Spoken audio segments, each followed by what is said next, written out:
Hello, this is Matt on the Moon Lambeau channel. Ashish Burla, who is the general manager of RippleNet and one of Ripple's earliest employees, has indicated in a recent interview that Ripple's finding ways to capitalize on the United States market without XRP. Now, this should not be surprising because there's, let's just say, minimal XRP liquidity in the United States because the SEC going up to Ripple, you guys know, I don't need to tell you, right? Just about all the exchanges shut down. And so there are a few exchanges where you can buy and sell XRP if you're in the United States. And some of the volume from other platforms, yes, it migrated on over. But most of it just like poof, went away. And so when you have a product called on-demand liquidity that requires liquidity of XRP, you kind of have a problem, facilitating the transaction of money around the planet, at least to any corridor that's going to have the United States as an endpoint. And so they're finding ways to take advantage of the opportunity that still is in front of them, but without XRP. And this isn't alarming, to be clear. I don't think so at all. I think that once there's clarity, this is going to be a non-issue, but I'll explain what I mean within this video. And so, as well as a number of other interesting points that he brought up in this recent interview. The interview was with Tony from the Thinking Crypto YouTube channel. And so what I did is I watched this and I just took some notes from some of the most interesting points that were cited, and I want to share some of the things that I was thinking about it, and open up the floor for conversation. So I always love hearing from you guys in the comment section below my videos too.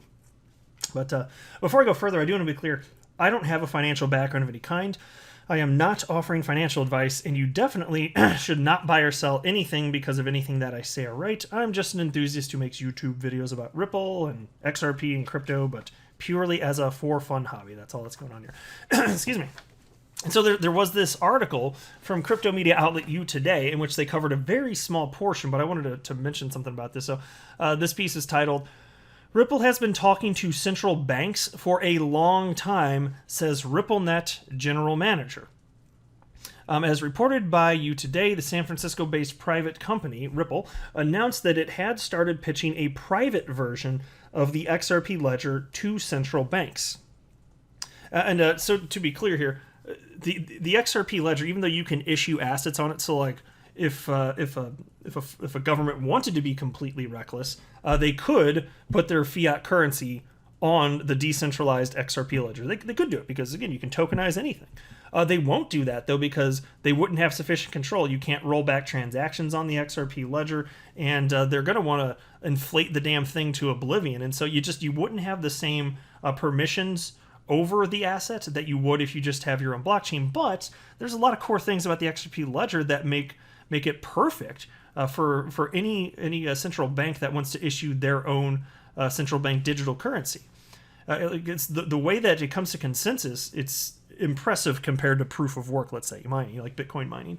It's just blazing fast, and transactions can be free, actually. You don't like, so the XRP ledger, yes, it's programmed that there's a small fee, fractions of a penny, but you could program it to be zero. And so the only reason that there is even the smallest of fees on the XRP ledger, it was by choice, and that was to prevent a denial of service attack. So if you want to scale up an attack, it's going to get really expensive real quick, even though each individual transaction doesn't cost that much. Adds up quickly, my friends here. And so anyway, Ripple created their private version of the XRP ledger and said, here, this is basically a template for central banks, and it can be modified, tailored however you see fit. Here you go. And the reason they'd want to do that is because, you'd enter a world here where the cost and friction to engage in small transactions in particular becomes minuscule compared to what it is today, given the nature of our ancient technology, the way money moves around the planet. And so you'd have increased transactions and this and that. And so you still need to have a bridge for all of this. And XRP is perfectly positioned to be a bridge currency.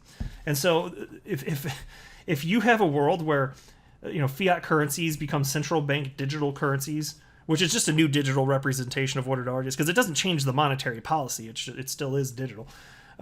Well, if that happens, And then people get used to the idea of private wallets. There's all sorts of adoption that can occur with decentralized cryptocurrencies as a result. And again, XRP is perfectly suited, perfectly positioned to be a bridge for transactions where you need to convert from one central bank digital currency to another, or from one fiat currency to a different central bank digital currency. Whatever the mix is, XRP can be a bridge for any of it. And so Burla claims that its speed of transaction makes it a natural fit for central bank digital currencies. And here's a quote from him. I think you are going to see more and more central banks around the world realize some of these benefits. Again, it's not going to happen overnight. We want to build and gain momentum. Yeah, indeed, this does take a long time. Now, Ashish notes that in 2010 and 2011, he learned how the correspondent banking system operates, noting that it's just a chain of bilateral banking relationships which require trust. He says that he became excited about this idea that blockchain eliminates the need for trust in banking relationships. So if you're a bank or remittance firm, you no longer need to have trust in every one of the 11,000 plus banks and remittance companies on SWIFT in order to have a direct business interaction with them, meaning no intermediaries beyond tapping into pools of liquidity. Because previously, if you wanted to transact with any given bank on the planet, if you don't have a direct relationship with them, how are you moving the money? Where's the trust? And so you hope that somebody knows somebody who knows somebody who knows somebody who then knows that bank. And that's what it is. So you get this chain of bilateral banking relationships here. But it doesn't have to be that way. Really, if you just trust in cryptography, you can get rid of that fundamental problem pertaining to settlement. And humans haven't devised a problem outside of this. And so he recognized this like a decade ago. And we're all much newer. I've been here since 2017. And that's when I was learning about the correspondent banking system. And I was starting from scratch because I didn't know a damn thing. I didn't come from a background working in finance. And so obviously the typical person, I'm sure just applies about 100% of people listening to me now, we didn't know anything about this. But it was fascinating to see how a decentralized cryptocurrency with an open market price could actually be used to solve this problem. And that's when I started to get excited. I was like, okay, so people are speculating on this. And since there's utility, more people might perhaps in the future speculate on it further, affecting supply and demand, driving the price up ultimately. And so once I saw that as my epiphany, I was like, okay, crypto is never going away, right? But anyway, so Ashish also spoke about Ripple's recent announcement of on-demand liquidity expanding to Japan. And I'm not going to run through this, but here's the headline here. Ripple launches on-demand liquidity with SBI Remit to accelerate and grow cross-border payments from Japan. So it was exciting to see this. It's the corridor is Japan to the Philippines here. XRP being used via on-demand liquidity. It's already live. And so I made a whole video about that, so I don't really want to go terribly in depth about that, but just want to make sure that you're aware of that so this portion of the video makes sense for you. But anyway, Ashish has been with Ripple for about 9 years. And I mentioned that SBI Remit, which is the firm that's actually doing the remittance portion of this. And then there's SBI VC Trade, I believe is the full name of the other entity, which is under the same umbrella of SBI. SBI VC Trade, that's where you get the liquidity if you're in Japan. So there's coins.ph in the Philippines, which is a cryptocurrency exchange. And then if you're in Japan, it's SBI VC Trade. And so anyway, so I mentioned that SBI Remit was actually one of Ripple's first customers to hop on RippleNet, which is fascinating because I didn't know how long they'd been around off the top of my head. But adoption of technology such as this is a long road, let's say, right? So it's taken an additional half a decade or so to get to the point where SBI Remit moved from RippleNet to RippleNet Plus on-demand liquidity. And they've been pro this idea the whole time. So it's telling you, the fact that you don't see it like happen in the snap of a finger and we got global adoption, that's not alarming. It's not the case that you have crazy exponential growth right off the bat. If you've ever looked at a technology bell curve, and I should have pulled up for the video, Google technology bell curve. Because right now we're at a phase where arguably we're just with early adopters, but eventually you do hit this pace where you have this exponential increase in actual adoption. And then at the other side of the bell curve, you have the laggards who are just little curmudgeons that don't want to change anything because they're set in their ways. And so you get humans from all ranges on that spectrum of early adopters to laggards don't want to change a damn thing. There are all types of humans on both sides of that, both extremes, as well as in between. And so what I'm saying is, when there's a new adoption of a new technology like this, it doesn't just instantly go up. So like people that are complaining well, XRP's been around over 8 years, and Ripple's been doing so-and-so for so long. I'm like, my gosh, on-demand liquidity has only been a product in the marketplace for a little less than 3 years. I'm like, slow your roll, bro. Plus, on top of that, you need sufficient liquidity for this all to work, and Ripple can't really control that. Not really. They can only do so much. What you need is the crypto asset class to be much bigger than it is today, because the whole market's moving in tandem now. And so as long as the market keeps getting bigger, the crypto asset class, more money flows in. Some of that makes its way to XRP as there's a more sufficient blend of price and also liquidity of XRP. That will allow the opening of additional corridors, but all good things in time. And so, capital, it no longer needs to be pre-positioned, no longer needs to be pre-funded. So the cost reductions are so drastic that it literally is, quote, life-changing, end quote. That's what Ashish Burla says. And Ripple is expanding everywhere that there is legal clarity. Ashish also noted that Ripple's solutions are really resonating in Asia, where it's harder to attain capital necessary to move money around the planet. And so the areas in the globe where there's the most friction, there are the greatest pain points, that's where you would anticipate people to adopt this technology first, and that is what we have seen.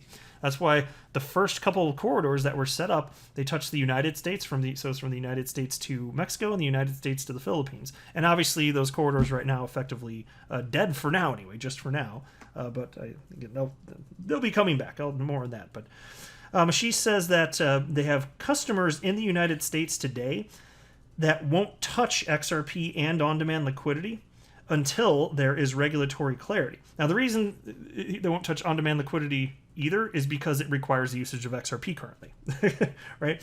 But liquidity has substantially dried up within the United States since the SEC lawsuit against Ripple. So as a result, Ripple is looking at other ways to get their existing U.S. customers and potentially new ones, right, to hop on-demand liquidity, because Ripple doesn't want to wait for market clarity surrounding XRP to take advantage of the opportunity that's in front of them. And so I wonder if there is a possibility that we could, even if only temporarily, see the utilization of a cryptocurrency on-demand liquidity that isn't XRP. And that's not a crazy idea. In fact, before this lawsuit, Ripple CEO Brad Garlinghouse stated that they would be open to using cryptocurrencies besides XRP on-demand liquidity if there ever are situations where that would make sense. And so it could be a host of reasons, from legal clarity not existing where you'd like it to, or if there's insufficient liquidity in markets where you really want to operate, you could purchase a bunch of other cryptos, and then as long as they're technologically sufficient, then you can use them.